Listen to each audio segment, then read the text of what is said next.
जिस समय माता सीता का हरण हो गया था, भगवान राम लक्ष्मण दंडक वन में हर जगह गाछ वृक्ष पेड़ पौधा सभी जीवात्मा से पूछ रहे थे। और पूछते पूछते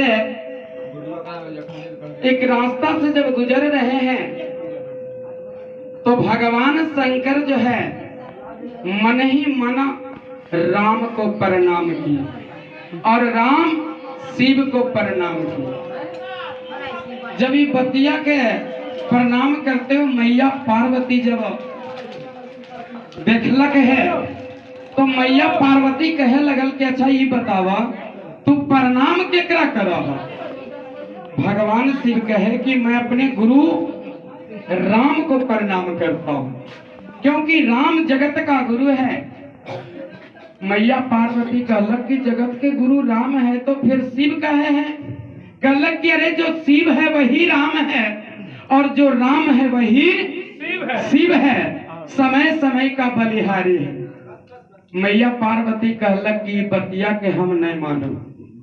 अगर भगवान राम है गुरु है तो फिर आखिर सीता जी जब हरण हो गई है तो बने बने गाछ वृक्ष से क्यों पूछ रही, क्यों नहीं जा करके अपने सीता को लंका में खोज कर ले। भगवान शंकर कहलक कि अरे यही तो बात है, ये सब तो प्रभु का लीला है। लेकिन अगर तुझे संशय है, तुझे विश्वास नहीं है तो तू जाओ और भगवान राम से थोड़ा परीक्षा ले लो। मैया पार्वती जो है सीता के रूप धारण करके वही रास्तावा में खड़ रहे कुछ दूर पर जा करके, जे रास्ता से राम लक्ष्मण आ रहे थे खोजते हुए। अचानक जब मैया पार्वती पर जब नजर पड़ल है, मैया पार्वती तो सोचलक हल कि अगर हम तो सीता के रूप में बैठ खड़ी हैं, जैसी राम देखेगा, राम तो सीता के लिए पागल होल है, अगर जैसी देखेगा वैसे ही हम में लिपट जाएगा। लेकिन राम सीता के रूप में पहचान गए कि ये मैया पार्वती है। और भगवान राम वह समय में माता पार्वती के प्रणाम कैलक है और पूछे लगल कि अरे मैया तू बनमा में अकेले काहे घूरता बतावा, इस समय बसहा बैल वाला आने भगवान शंकर कहाँ है, कैसे कराल है, जरा गौर से सुनो। हेलो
माता पार्वती के सीता के रूप धारण में पहचान करके पूछ रहा है कि भगवान शंकर आखिर बसहा बैल वाले कहाँ चले गए हैं। किसी बात से रुष्ट होकर कहीं तो भाग नहीं गए हैं। अगर वो चले गए तो कार्तिक गणेश कहाँ है? आखिर माजरा क्या है? राम जी मंद मंद मुस्कुरा रहे हैं और पूछ रहे हैं मैया पार्वती से, और सीता के रूप धारण में मैया पार्वती लज्जित है क्योंकि पार्वती को विश्वास नहीं था कि भगवान राम है। वो सीधे समझ रही थी कि राम एक साधारण मानव है ना। भगवान राम पूछ रहा है, कहा पूछ रहा है कि अच्छा ये बतावा, आखिर एकर मतलब ये तो नहीं है कि तुहर बसहा बैलवा तो नहीं भुला गलो है जकरे तू खोज रहा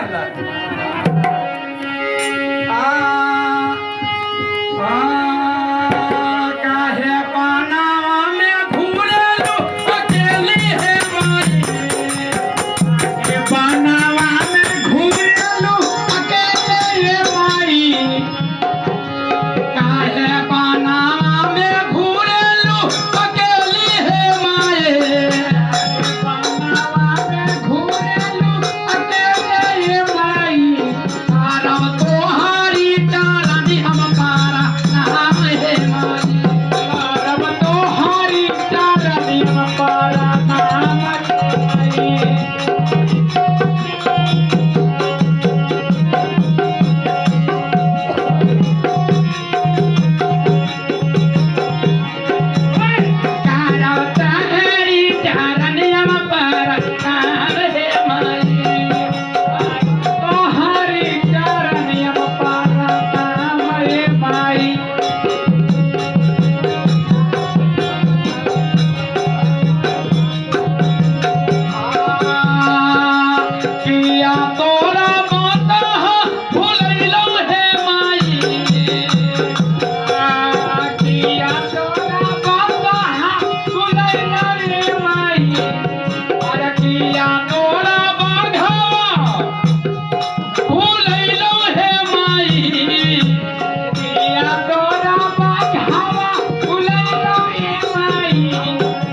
अभी हो अगर मान लीजिए अनजान अगर 12 बजे रात के कोई चाहत चले हैं तब समझ जीते कि हो सका लगा बैला वाला तो नहीं खुल गए होगा जी के चाहे है ना। यहाँ सुवधा जी के की बात है जी, रतिया के ताला चलो हैं गैया खुल गए भैंसे कुछ भी करते हैं। हाँ हाँ यह बतिया पार्वती मैया से पूछ रहा है। हाँ हाँ किया बाघावा दे तोला फूल लो है माई,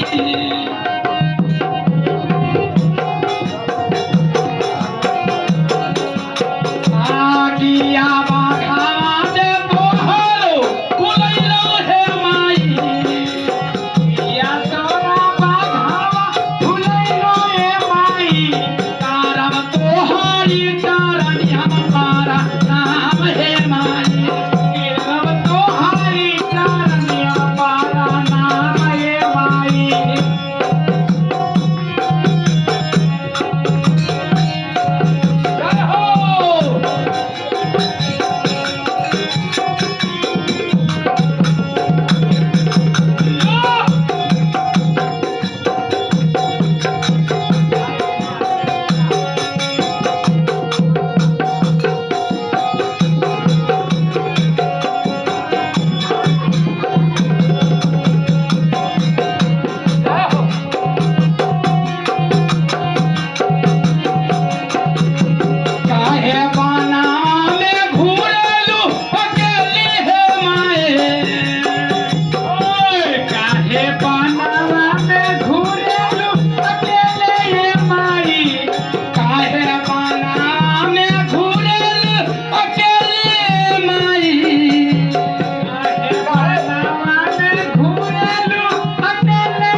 किया हो।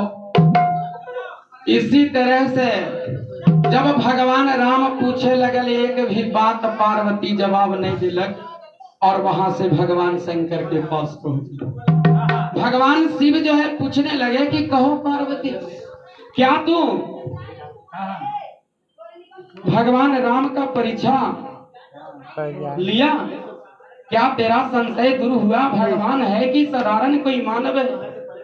मैया पार्वती जो है से कहलक कि हाँ प्रभु जी, अब मुझे विश्वास हो गया। मैंने राम का परीक्षा ले लिया और राम जो है मुझे सीता के रूप में भी पहचान गए कि माता पार्वती। जैसे सीता का नाम लिया वैसी भगवान शंकर आवेश में आ गए, गुस्सा में आ गए और कहे कि अरे पागल कहीं का, तुझे और कोई रूप और कोई परीक्षा नहीं लेना था, तू सीता का रूप धारण किया। जब मैं राम को गुरु मानता हूं तो सीता तो मेरा गुरुवाइन के रूप में है ना। राम को मैं पिता के स्वरूप मानता हूं तो सीता तो मां के समान है। जा, मैं तुझे श्राप देता हूं कि अब की बारी तुम 5 पतियों की रानी बनोगी।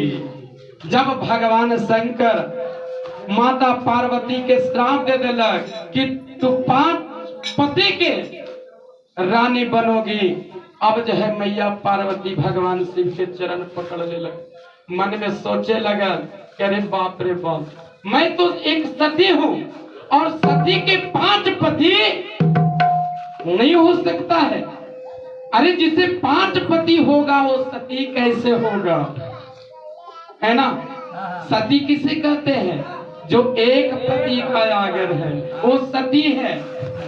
अब जो है मैया पार्वती के जब श्राप मिल गए, सोचे लगल कि अब तो हमारा ये जो सती का पद है, सती का पद ही हट जाएगा। माता पार्वती चरण पकड़ ले और कहे लगल कि जब ले तू हमरा अब कुछ देवा नहीं तब तक हम तोहर चरण नहीं छोड़। भगवान शिव जो है से कहे कि देने के तो मैं दे दिया, मैं तो तुझे श्राप दिया कि अगला जन्म में तू 5 पतियों की रानी बनोगी। मैया पार्वती कहलक कि ठीक है, मैं 5 पति के रानी बनने के लिए तैयार हूं, लेकिन श्राप के साथ एक हमरा वरदान दा। आज तक हम तोहरा से कुछ नहीं मांगलियो, न अन्न मांगलियो, न धन मांगलियो, न सोना, न चांदी, न माल, न अटारी। भगवान शिव दया के सागर भी तो है। दया आ गया, कहा कि आखिर क्या मांगना चाहती हो? मैया पार्वती कहलक कि मैं 5 पति के रानी बनूंगी, लेकिन यही आप मुझे वरदान दीजिए कि 5 पति के रूप में आपको ही आना होगा। भगवान शिव जो है कहा तथास्तु, ऐसा ही होगा। मैं 5 पति के रूप में आऊंगा। मैं हस्तिनापुर में पांडव के वंश में मैं जन्म लूंगा, पुत्र कहाऊंगा, जो 5 रूप में अवतार लूंगा। वही महाभारत के जो पौराण है उसमें जो 5 पांडव है वो कोई और नहीं, भगवान शिव का ही 5 अंश में अवतार लिया। जो कहाया युधिष्ठिर, भीम, अर्जुन, नकुल, सहदेव, और उधर पार्वती जन्म लिया कहा पंचालगढ़ में, जो द्रौपदी के नाम से कहाई। आगे चल करके 5 पांडव का विवाह द्रौपदी के साथ हुआ, जब द्रौपदी का सुंदर हुआ, है ना। इसी शब्द के साथ वाणी विराम और आगे आरती का कार्यक्रम होगा।